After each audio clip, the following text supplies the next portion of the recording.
સુરત શહેરના વ્યસ્ત ગણાતા સહારા દરવાજા વિસ્તારમાં આવેલા સરદાર માર્કેટની સામે આજે વહેલી સવારે આગની ઘટના બનતા દોડધામ મચી ગઈ હતી।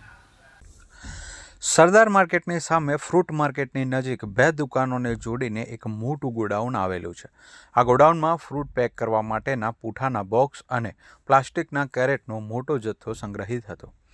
આજે વહેલી સવારે આ ગોડાઉનમાં અચાનક આગ લાગી હતી અને જ્વલનશીલ સામગ્રી હોવાને કારણે આગે જોતામાં વિકરાળ સ્વરૂપ ધારણ કરી લીધું હતું, જેના ધુમાડાના ગોટે ગોટા દૂર દૂર સુધી જોવા મળ્યા હતા। આગની જાણ થતાં સ્થાનિક વેપારીઓ અને કામદારોમાં અફરાતફરી મચી ગઈ હતી। ત્યારે સમગ્ર ઘટનાની ગંભીરતા જોતા તાત્કાલિક ફાયર બ્રિગેડને જાણ કરવામાં આવી હતી। ડુંભાલ અને માન દરવાજા ફાયર સ્ટેશનની કુલ 4 ગાડીઓ તાત્કાલિક ઘટના સ્થળે પહોંચી હતી।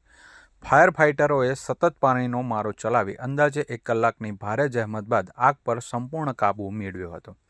સદનસીબે આ દુર્ઘટનામાં કોઈ જાનહાનિ થઈ નથી, જેનાથી તંત્ર અને વેપારીઓએ રાહતનો શ્વાસ લીધો છે। પ્રાથમિક અંદાજ મુજબ ગોડાઉનમાં રહેલો 70% જેટલો સામાન બળીને ખાખ થઈ ગયો છે। આગ લાગવાનું ચોક્કસ કારણ હજુ સુધી જાણી શકાયું નથી, પરંતુ પ્રાથમિક દ્રષ્ટિએ શોર્ટ સર્કિટને કારણે આગ લાગી હોવાની શક્યતા સેવાઈ રહી છે।